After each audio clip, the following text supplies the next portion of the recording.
please welcome Dr. Joseph Buxbaum to our stage, Director, Seaver Autism Center.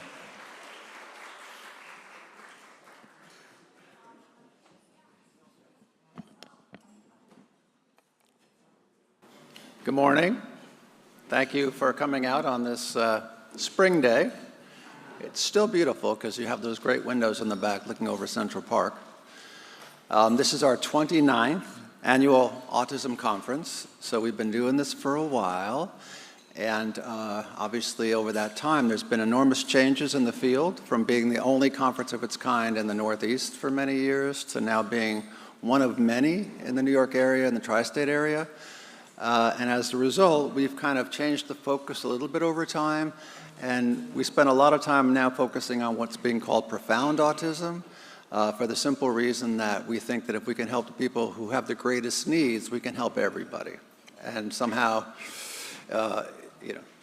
historically at least, in terms of interventions, and in terms of research, in terms of access to care, people with profound autism had less of everything.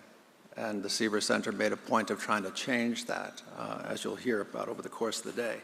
So I want to thank you all for joining. I hope it's an exciting and enlightening day. And of course, it's enlightening for us too, because we hear from you and we get lots of good feedback. I don't need to say what we all know, that we live in a very, very unusual time in terms of autism awareness and autism research and autism misinformation.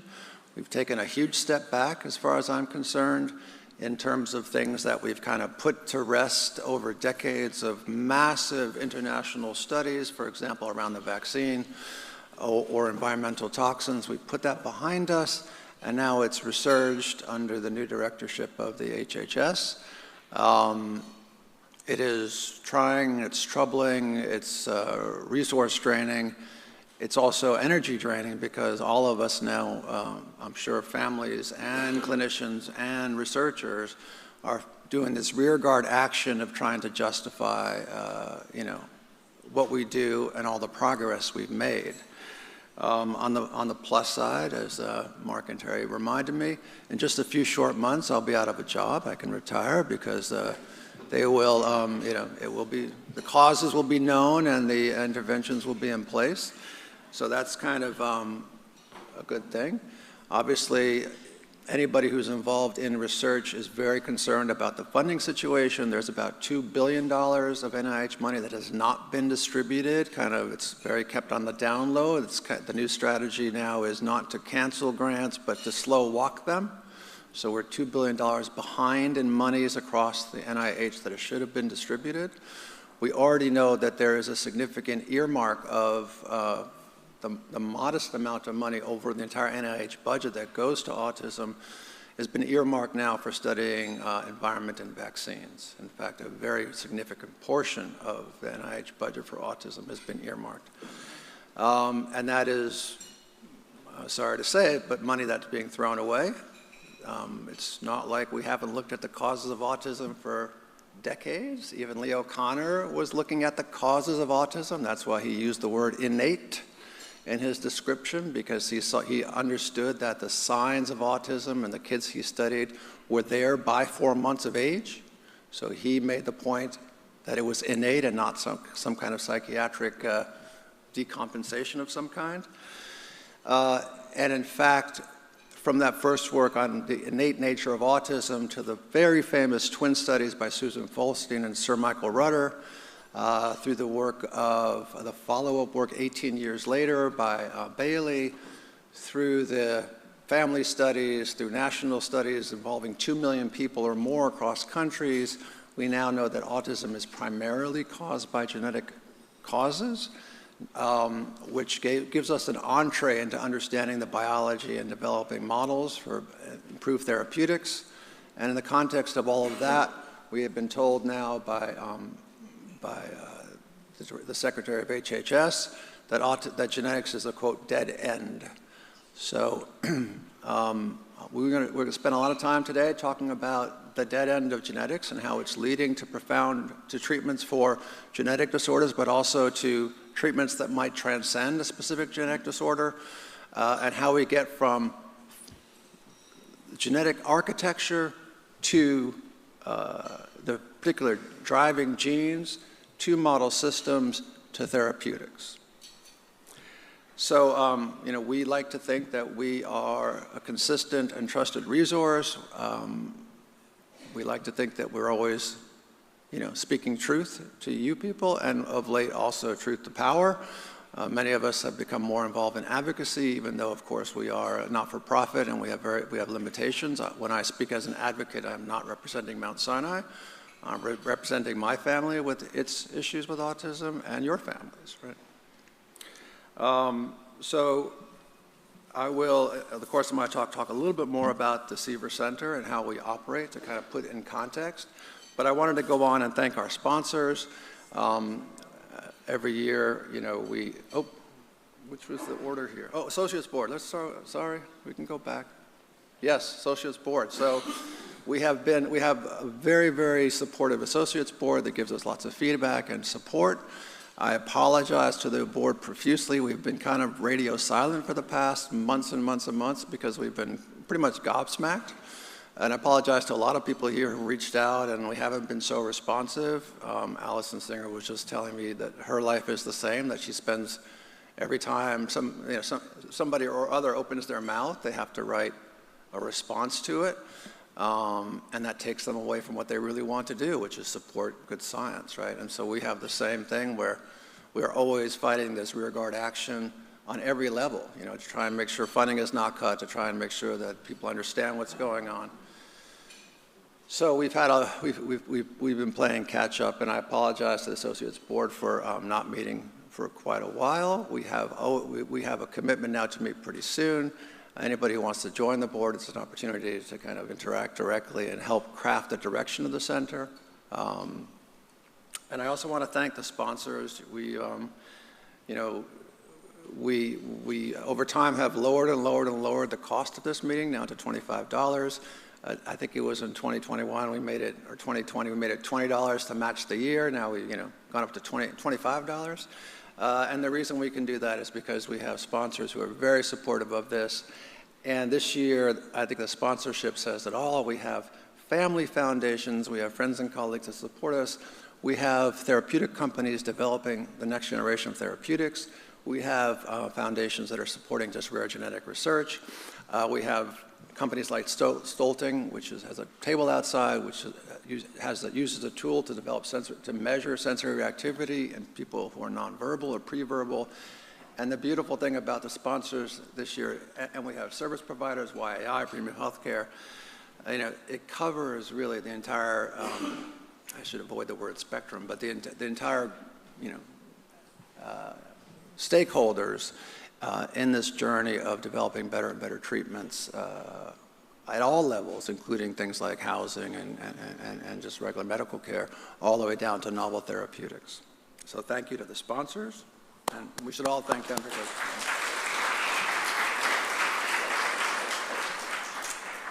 And I also want to thank the speakers. So Paige Seiper, one of the nice things about, people say the Seaver Center is doing well, and I like to believe that, but the evidence for me that the Seaver Center is doing well is many people who come to the Seaver Center as researchers, as clinicians, and as families maintain a very, very long-term relationship with the Seaver Center. Many of the people in the Seaver Center have been trainees in the center and then moved up to faculty positions, and Paige is one of them. She's our chief psychologist.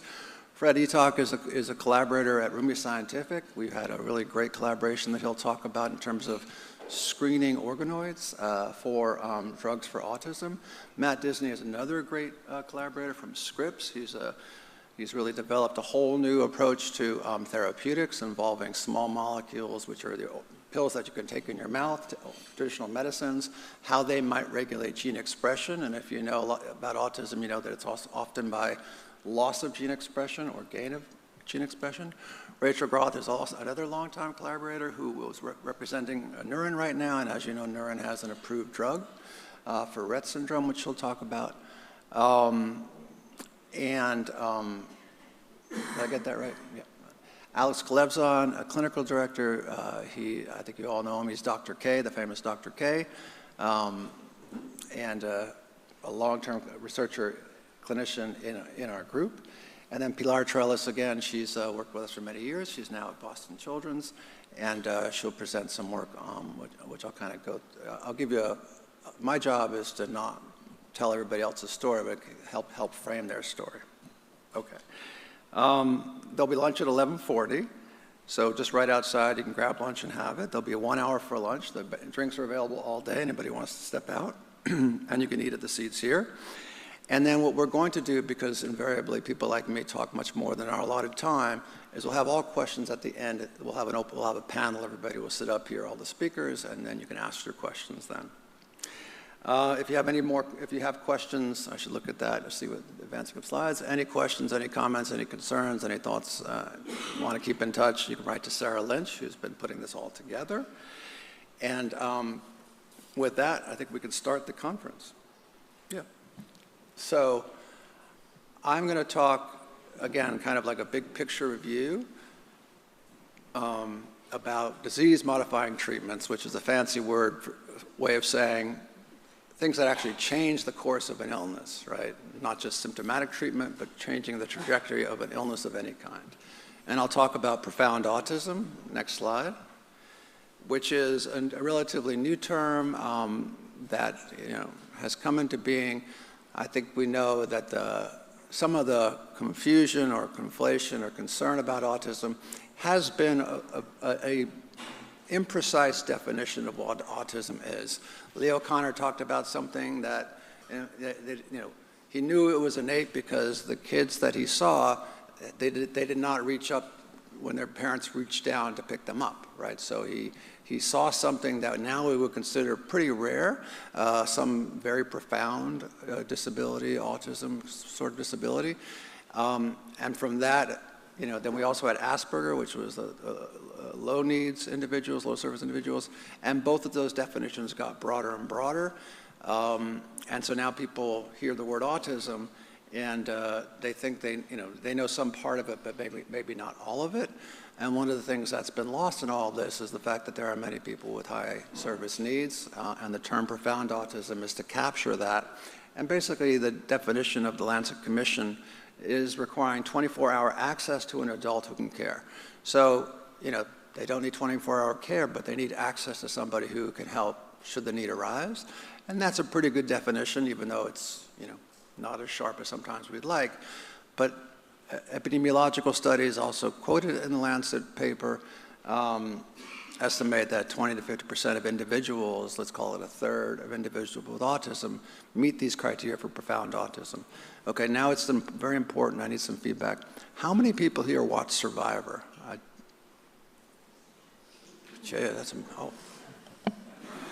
Okay, I watched Survivor. When it first came out, I refused. I thought it was beneath my dignity, and then I became completely sucked in.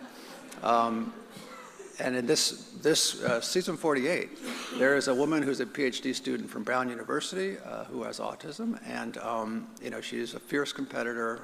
I'd love to meet her. We could bring her, maybe we'll have her come next time. And she is one phase of autism, but her needs are very different from somebody who is nonverbal or has cognitive disabilities or has trouble navigating the world, right? And so many of us, and certainly both on the research side and on the advocacy side, recognize that, really good science was being done on autism. For example, if you take somebody and put them in a scanner and have them do a complicated behavioral task in a scanner, that's one kind of autism. But it's not going to be giving much insight to somebody who's nonverbal and won't be able to do those complicated tasks. Even the researchers recognized we were doing a poor job, and certainly the advocates and families recognized that, we needed to make sure that we were addressing needs across the spectrum. And so I'll use the term profound autism, and it's not to say that we don't care about everybody with autism, we do, but the more we can help the most people who have the greatest needs, that will immediately help others as well. Next slide. And so the frequent concerns in profound autism, this is a summary of many papers, are communication challenges, cognitive and adaptive concerns, other neurological like epilepsy, behavioral, challenging behaviors, aggression, so on and so forth, medical concerns, safety concerns for themselves and for others. And the way we dealt with this historically was trying to do our best to make sure that there are extensive support and service opportunities, which there really aren't. But the question is, can we change some of these concerns in a fundamental way, in a disease-modifying way? And the next slide, which went away. Yeah. So there are two studies that I'm just going to refer to very briefly. The first one is this phosphodiesterase treatment being tried in Fragile X syndrome. Fragile X syndrome is a genetic disorder associated with autism and developmental delay. And there is some evidence from fly, rodent, and human studies that cyclic AMP, which is a messenger in the body, is down in Fragile X syndrome. And what degrades cyclic AMP, the messenger, is called phosphodiesterase. And so the thought was, if you can inhibit the degradation of this thing that's slow, you'll get more of it. And if you look at this study, that was really quite jaw-dropping. Just look at the results they're showing. They're showing positive effects in cognition, picture vocabulary, language, daily functioning, right? So this is a pretty big deal, right? These are the core symptoms we just talked about communication, adaptive functioning, and so on. And this really rocked the field, right? And now there's a much bigger trial going on about this particular inhibitor in Fragile X syndrome, and others are thinking about similar approaches. But the important thing about this particular approach, next slide, is that many people, and Yadin Dudai, my PhD thesis advisor, and Eric Kandel, who got the Nobel Prize for his work, recognized many, many years ago that this pathway is generally involved in learning and memory for everybody. And the reason you're enjoying your coffee is because coffee and tea actually have a small effect on the same enzyme, and they make you more alert, right? And so there is a very strong feeling in the field that this treatment, if it continues to show promise in Fragile X syndrome, and particularly including in the cognitive and communications domain, it will prove to be a general cognitive enhancer for other people with intellectual disability, developmental delay, or language issues. If you work in the flyer world, you have to come up with cutesy names. The cutesy names dunce was a fly mutation, rutabaga also, and turnip are 3 different mutations in flies that fail to learn and remember in a certain task, and all of them are directly impacting the cyclic AMP pathway. Dunce is a mutation in the phosphodiesterase gene, right? And this is the model. We put all the data together in this very complicated model to show that the dynamics of the cell were very different. And that's been known now since whatever that was, in the 80s. We've known this pathway is directly involved in learning and memory in model systems, and in humans too, because of our coffee addiction. And now the thought is that with the phosphodiesterase inhibitor, if it works for Fragile X, it will have other applications in cognition and so on. Next slide. And the other one that you might have heard about is that there are 3 trials now with an antisense oligonucleotide in Angelman syndrome, another rare genetic disorder associated with autism. Here they're really targeting the gene itself, so this is going to be a gene therapy for Angelman syndrome, but the way it's being done will be kind of, I think, a paradigm for other rare genetic disorders, and you can't really see it, but improvements in communication and again in daily living or adaptive skills in this clinical trial. There are 3 companies now that have a similar compound, an ASO for Angelman syndrome, all of which have or are about to get in the next days approval from the FDA to do a phase 3 pivotal trial. So very, very soon we will have multiple trials for this rare disorder, and the first look at the data suggests that it has an impact on core things like communication and adaptive behaviors. So that's where we want to go across all of profound autism. Next slide. I guess I can do it myself, can't I? So, and how do you get from here to there? The idea is precision medicine, right? You test before you treat is the way they say it. In other disorders, we can take a general, something that just kills cells. If we have cancer, we can kill rapidly dividing cells with things that are very strong and cause us to lose our hair and things like that. Or we can, if we know the genetics of the cancer, we can actually try some compounds that are kind of like magic bullets, right? And so in that case, you test the cancer before you treat. You test the cancer, you see what genes are activated there, and you treat the cancer precisely rather than a general anti-cancer agent. All right, I tried to do it myself. And so the Precision Medicine Initiative was started by Barack Obama.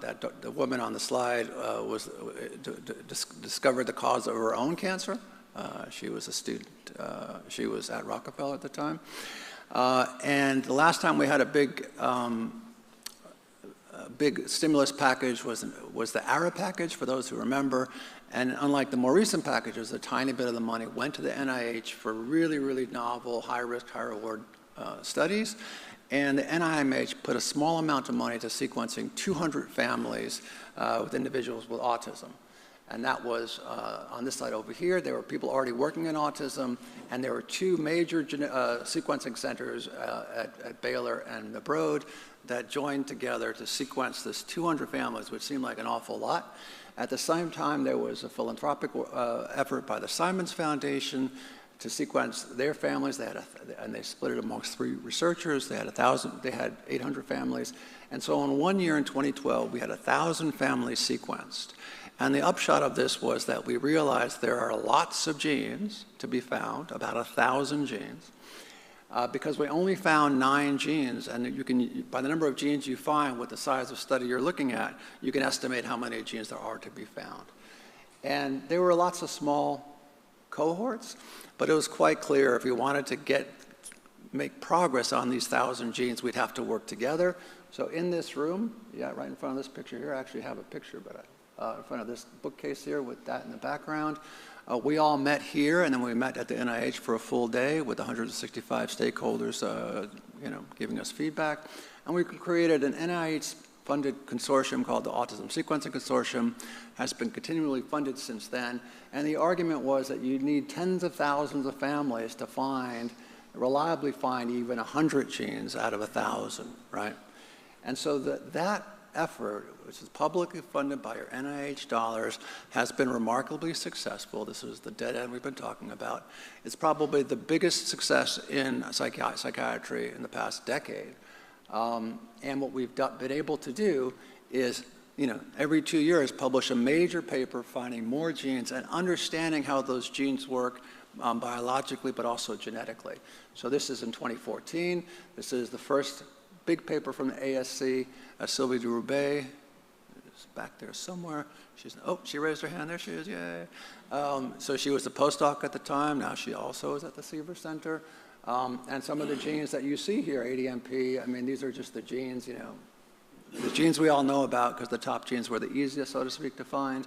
And at the same time, the Simons Foundation, the 3 senior authors right over here, continued to move forward. And so in parallel, there were these papers side by side. In 2015, we put all the data together. Stefan Sanders, who's now a leader in the field, put the data from both studies together and other data. In 2020, there were, oops, sorry, could you go back? I pushed the wrong button. Too many green buttons. 2020, again, these are all genes across the genome with strong evidence for autism. This is the 2022 paper from the ASC. We're up to, the paper coming out this year, 2025, will have 60,000 cases and parents or controls, and we'll have 250 genes that are 100% autism genes, and another goodly number, probably 400 or 500, that are very, very likely autism genes. So we went from not knowing anything to knowing more than half of the genetic architecture for rare disorders and autism. And honestly, there's no other field that we've had such success, which is why it's a little galling when people say it's a dead end. Next slide. Well, I got it. The other thing one thing we've not done so well at is making sure that we have representation of diverse ancestry and diverse populations, diverse socioeconomic status in our research and our access to care. We've been very lucky through the ASC because it accepts international collaborations and samples, that we had lots of sites from South and Central America and sites across the U.S. that have very diverse populations. We got another grant from the NIH for something called GALA, Genomics of Autism, Latin American Ancestries. And the short story is we have many individuals between our work, also from the Simons Foundation and from the ASC, where we can actually begin to look at the risk for autism, the genetic risk, but also the social determinants of autism risk across diverse ancestries, across admixed populations. And the good news, if that's the right term, is that the same genes are implicated irrespective of genetic origin, which was kind of expected by some of us, but it means that our genetic testing benefits everybody. And Pilar, whose name was on the bottom, she is one of the leads of this, and she'll talk a little bit about, in her talk later on, she'll talk about maximizing benefit to all populations.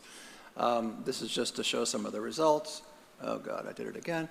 But basically, the genes in GALA are the same genes for people of European ancestry or other ancestries.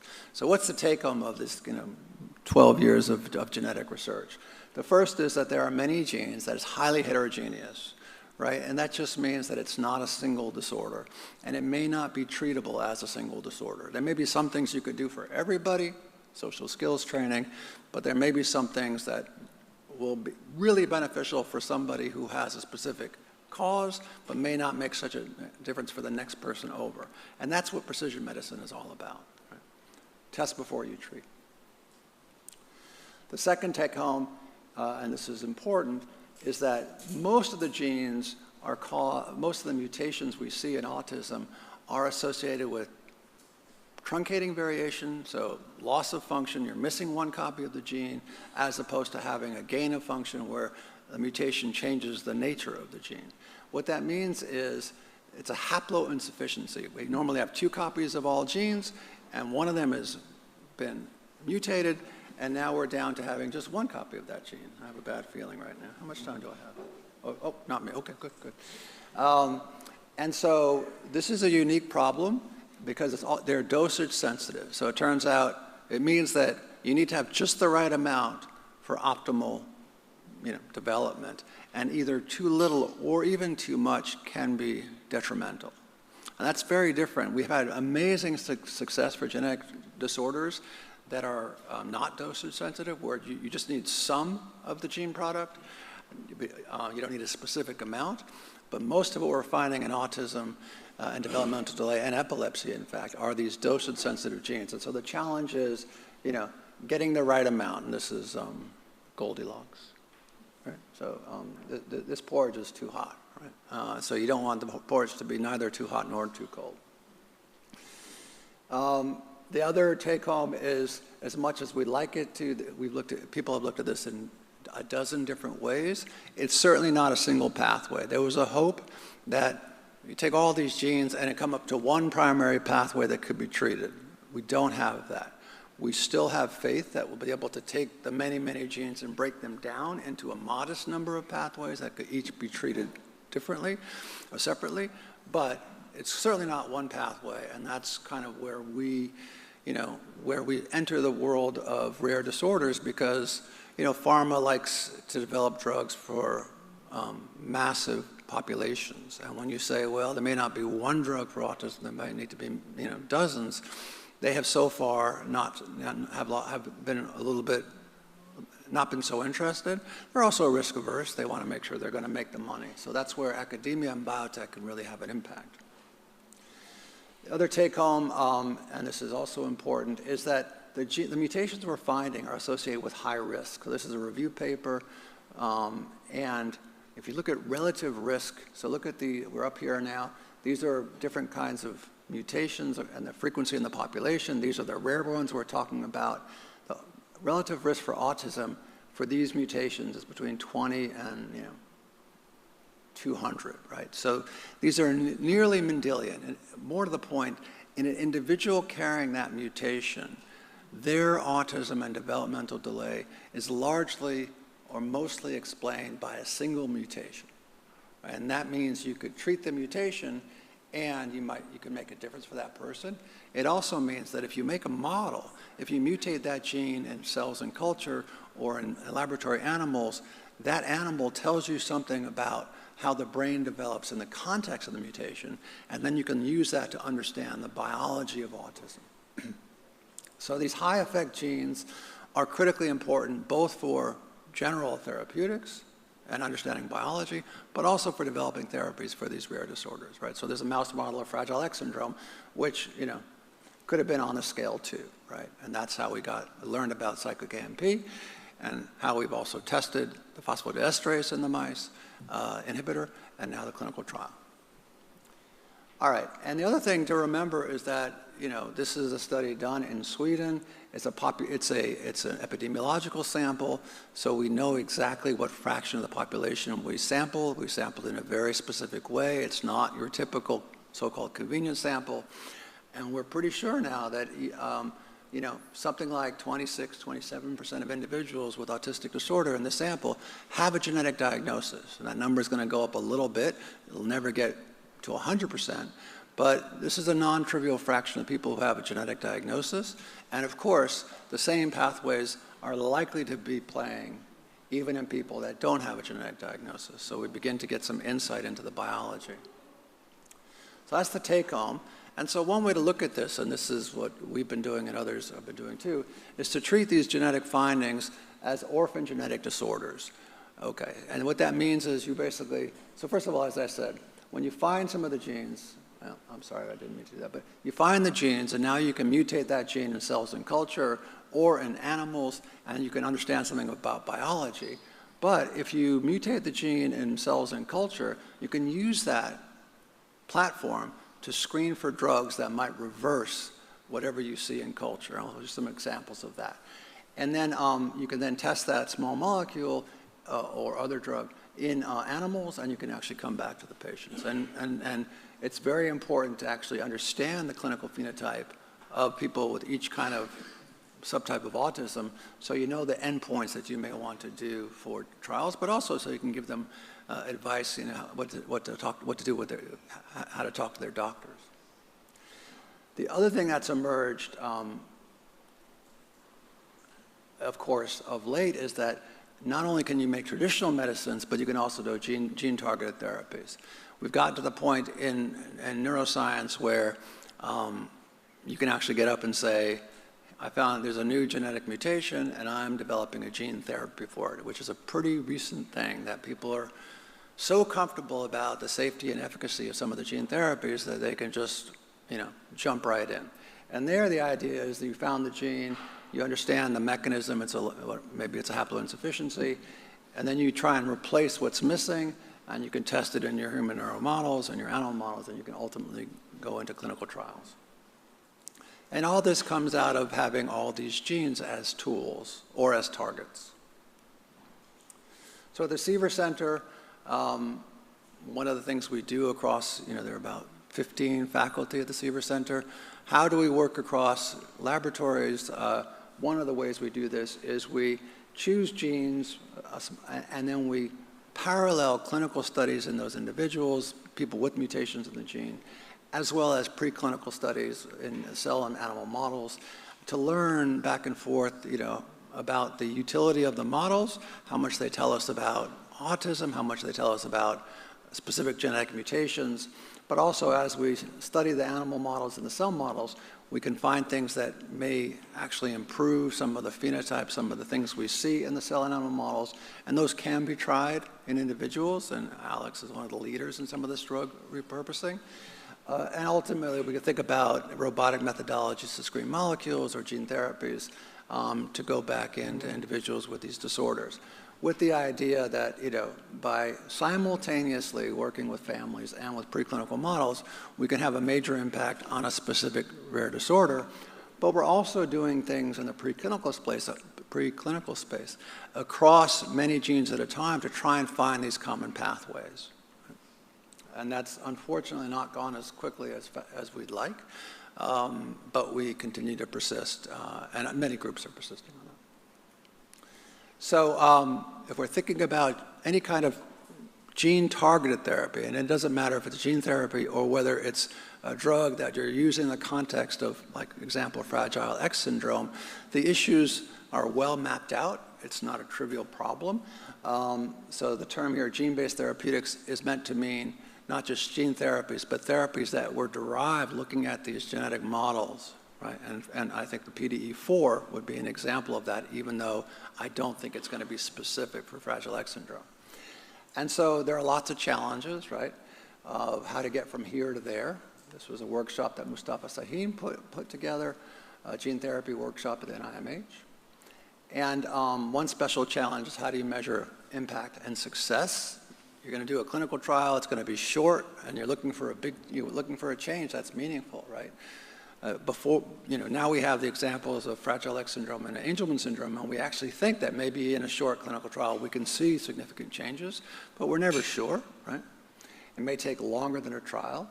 And so one of the things to do there, of course, is to, do a lot of preclinical work, begin to understand the phenotype, begin to understand what the targets are in autism, in profound autism, and then, have really good animal models, humanized mice, for example, and, understand where we're going.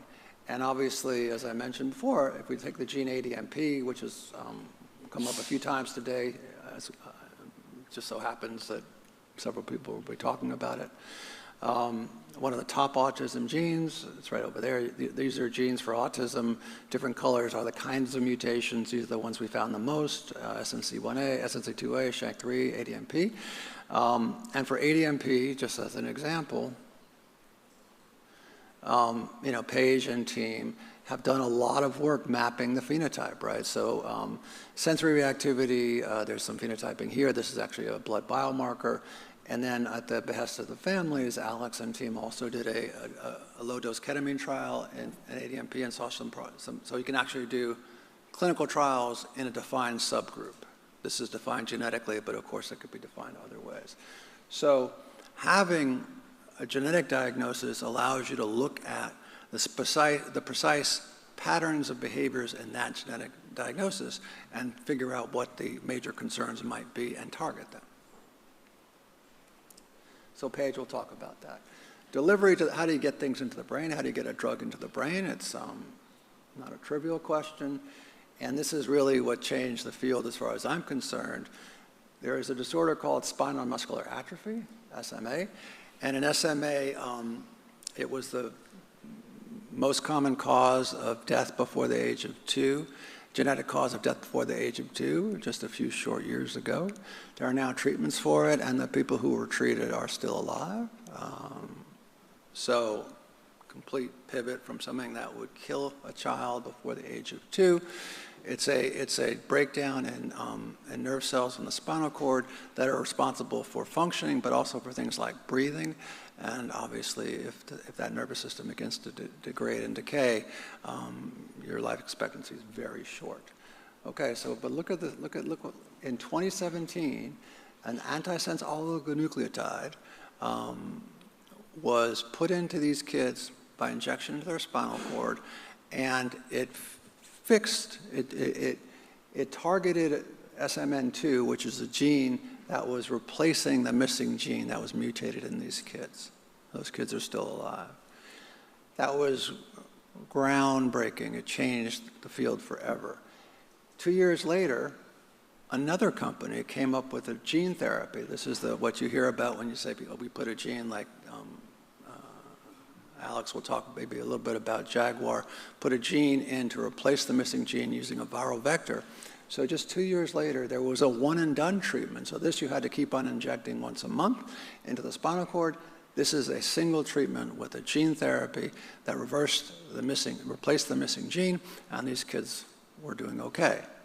And then 1 year after that, a new treatment came along, and this is a small molecule, traditional medicine that Matt Disney will talk about that approach that did the same thing as Spinraza, but instead of injecting it into the spinal cord once a month, you gave an oral pill that did the same thing as this. It activated another gene that took the place of the missing gene. So first of all, I mean, that's breathtaking progress, going from kids dying to kids not dying. And not one drug, but 3 drugs over a 3-year period, completely changing the face of spinal muscular atrophy. And all these drugs are available, and sometimes, there's a decision to go with A versus B versus C. And this changed the field so that, and then subsequent work in other disorders, we now are pretty sure that we can do these things safely for rare genetic disorders, even in very young children. And that's why when I started, we only talked about, small molecule treatments and so on, but now everybody is talking about gene-targeted therapies for rare genetic disorders. Okay. Timing and intervention and therapeutic windows of opportunity. This is the question I get asked most often. At what age do you need to do the treatment? The answer is we don't know.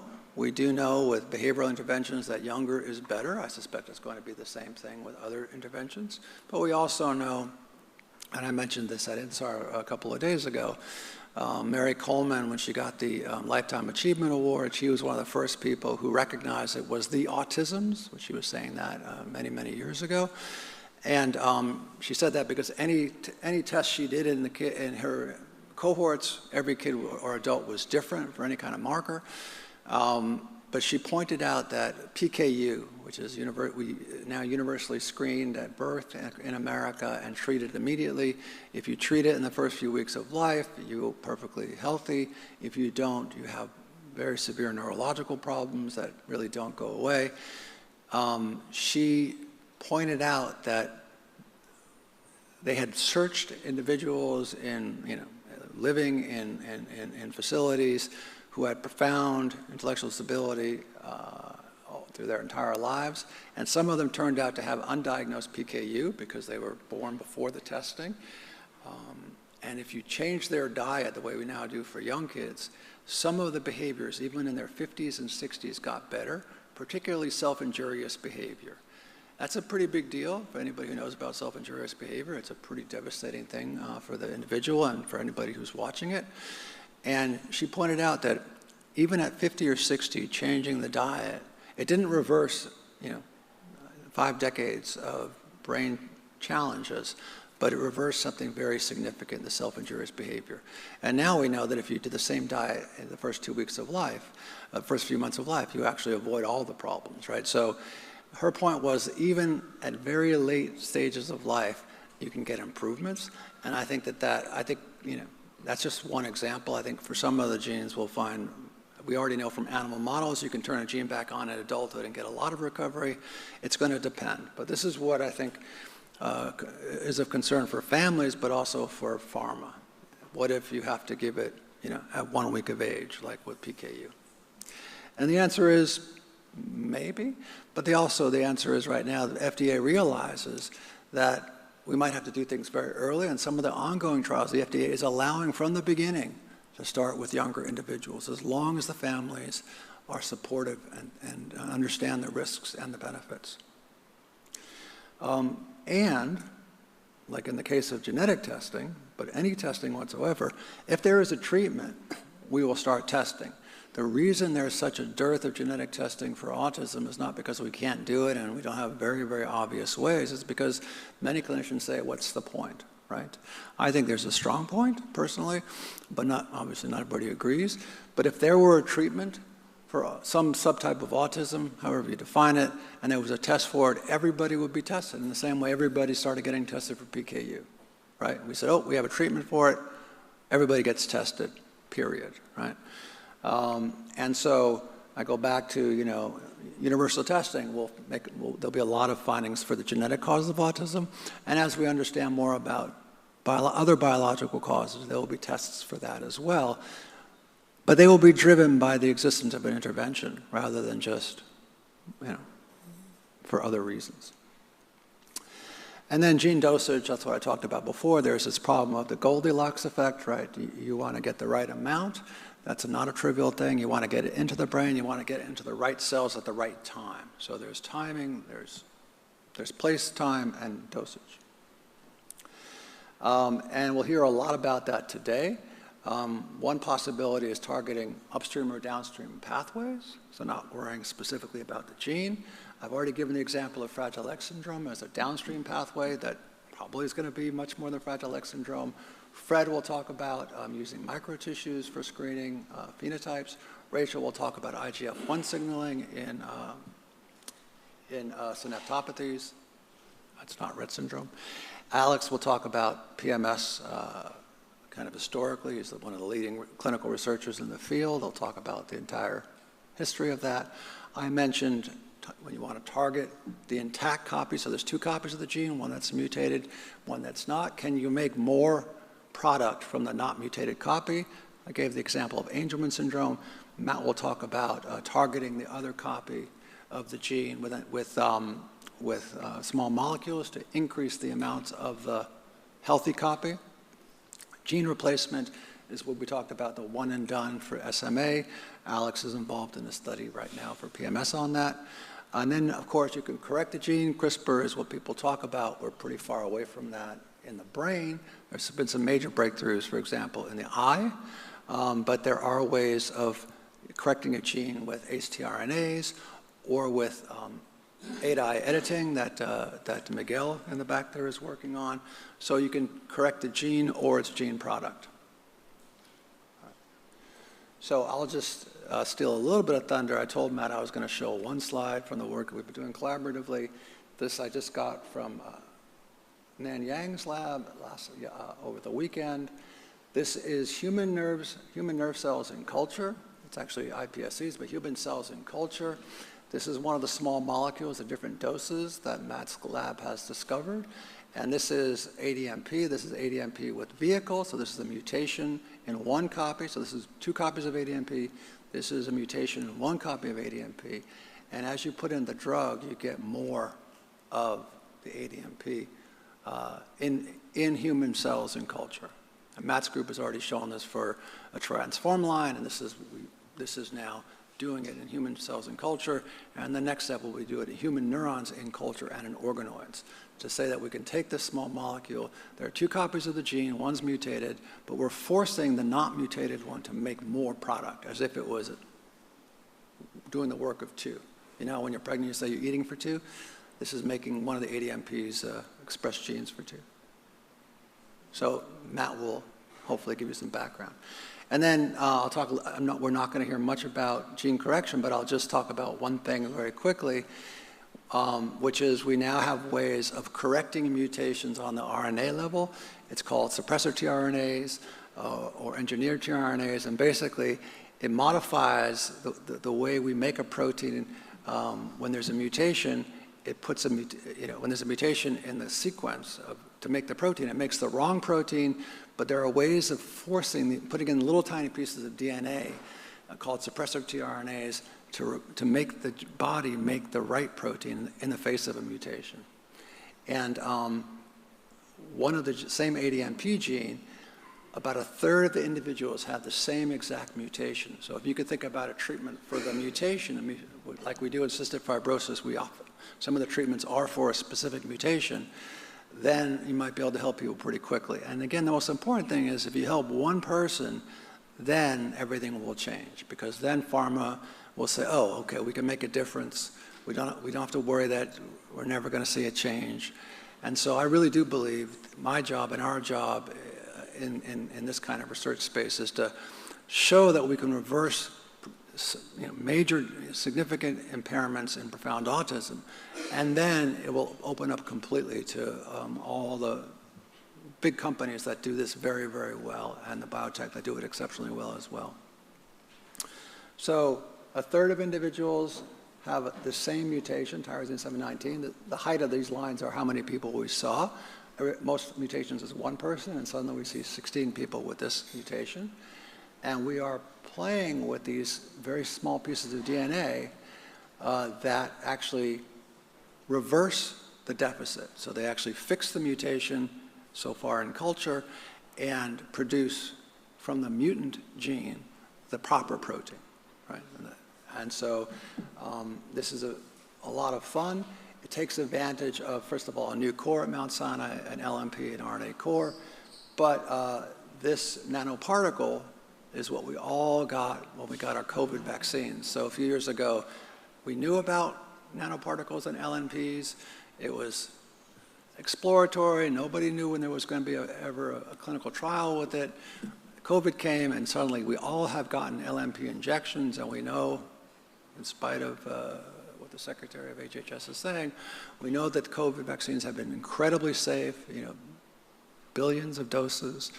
And so now people are looking at these nanoparticles as an opportunity to package things for rapid development. And those little small pieces of DNA can actually fit very nicely in LNPs. And together with the NANS lab,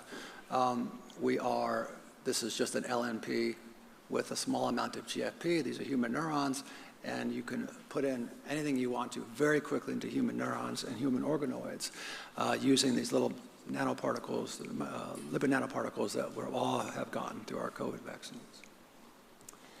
So I'm going to stop there. I want to thank you from the Seaver Autism Center. I don't do the work, I just present it. And I will stop there, and I'll remind you that questions will be at the end, because people like me can't stay on time, as shown here.